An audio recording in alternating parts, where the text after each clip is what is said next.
Night, day, I saw dramatic improvements from taking Heart and Body Extract. Details at hbextract.com or call 866-295-5305 for Heart and Body Extract. We will not be forgotten. We won't be left behind. Our memories live on in mortal mind. And poets will rise again. All right, I said I was going to get to this Kagan situation before our guest comes on. We got 5 minutes now, 5 minutes in that first little segment before a member of Icelandic Parliament joins us. So I'm going to get to the Kagan here in a moment. But going back to Annie, I am a Christian, and I believe in God and the devil. I believe in these forces in the universe. I've experienced it, and I know there's providence. But I don't believe in what the man-made church has said. That's why I'm not part of any Protestant or Catholic or, any organization. I am someone who follows Christ, okay? And I can feel God. I mean, I can literally feel the energy source. I have a relationship, okay? And I've had experiences I won't get into on air in my life that are just unbelievable. I mean, I don't need to take LSD to hook up with God. And, I mean, I'm tied into the universe, and we all are. I'm not saying I'm special here. It's just I've had experiences that are private experiences that are mine. And I'm just going to leave it at that. I mean, I've literally... Oh, it doesn't matter. It's just, you've all experienced it, and you ignore it. It's hidden in plain view. There's such a wider universe going on around you, ladies and gentlemen, and you're told to just focus on TV and just focus on the men on suits and limit your perspective. And so I've limited what I cover here to what we can 100% prove. But I know there's a lot more going on in the world. And the global system, everything they do is about limiting your consciousness, limiting your view, limiting your horizon, where it's a shrunken view of the world you have down to just a tiny little pinpoint of whatever information they're feeding you. That's what they want. They want you with blinders on.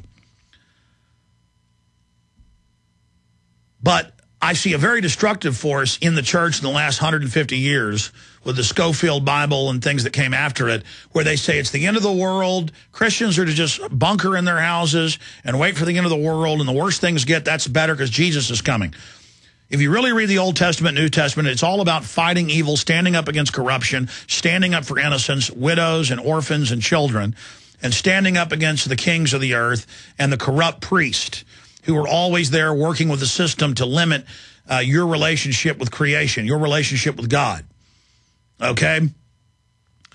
And so all I'm trying to get people to do is to think for themselves and to realize that is God going to let somebody into Valhalla, into heaven, who knew there was evil going on but copped out and ran and hid? I'm not saying you're doing that. You sound like a great lady, Annie.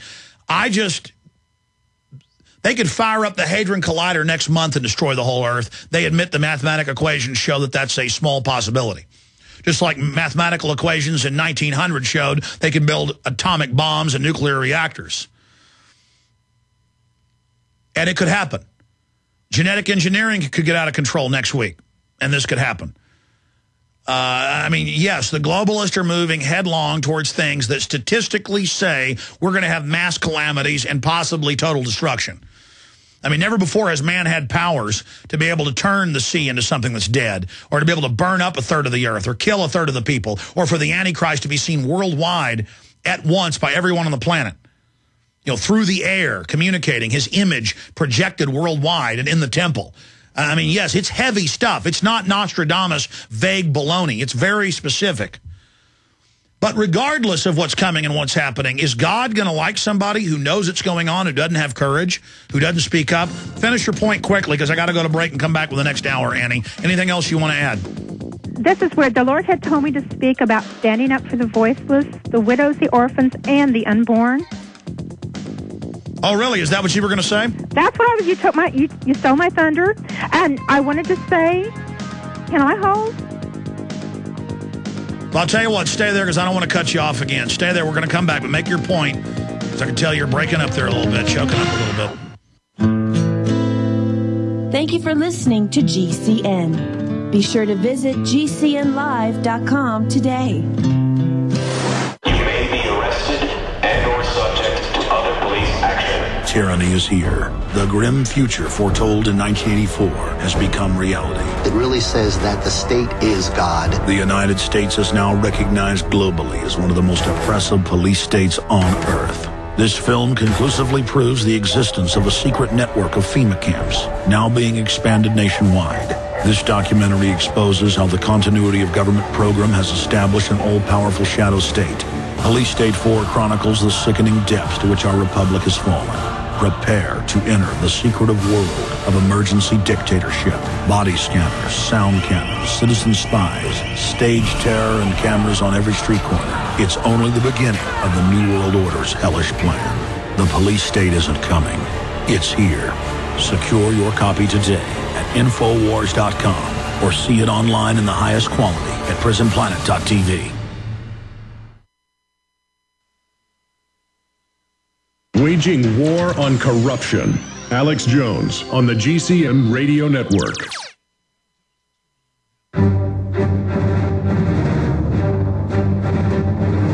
Big Brother, mainstream media, government cover-ups. You want answers? Well, so does he. He's Alex Jones on the GCN Radio Network. And now, live from Austin, Texas, Alex Jones. Man, we're 2 hours in. I haven't even played this Elena Kagan before the Supreme Court clip about, yes, the government can ban books. We do have that on the books, but we're not going to do it right now. And I've now got her thesis, The Final Conflict, Socialism in New York City, why the socialists couldn't take over, but why they should and how socialism's good. Remember, they blocked Hillary's thesis, and it got released last year, and she praises Lenin in it. Lenin was a mass murderer. So we're going to be covering that coming up with Larry Becraft. But Annie, finishing up your point about God and the state of the world and the end times. Go ahead. Okay. Well, since my radical days of protesting in the 60s, I've told myself to pick your battles, and if you're going to go down, make sure it counts for something.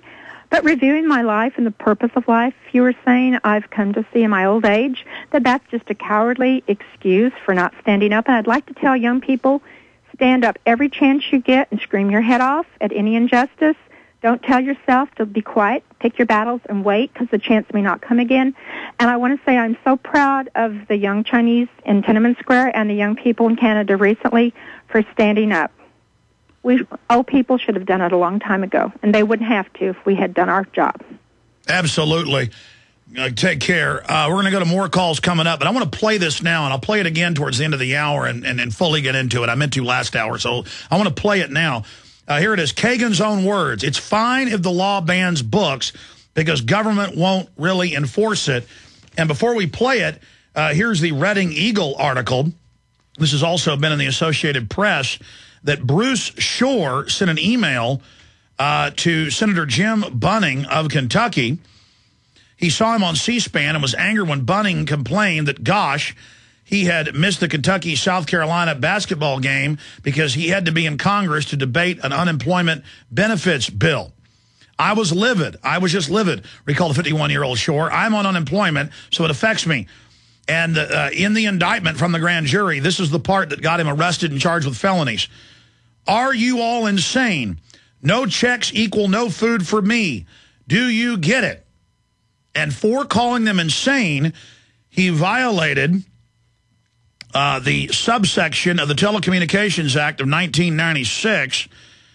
And the subsection is Communication Act 1934 subsection that says Shore did utilize a telecommunications device, that is a computer, whether or not communication ensued, without disclosing his identity and with the intent to annoy, abuse, threaten, or harass any person who received the communication. And in the indictment, it says he annoyed. So annoying, see, it'd been on the book for 14 years that they could throw you in prison if you annoyed someone and they decided they were annoyed. Now they're just now using it. So Elena Kagan, I don't know if I have time to play it now. Start playing it. We'll just go out to break with this. Here it is. If Congress could say no TV and radio ads?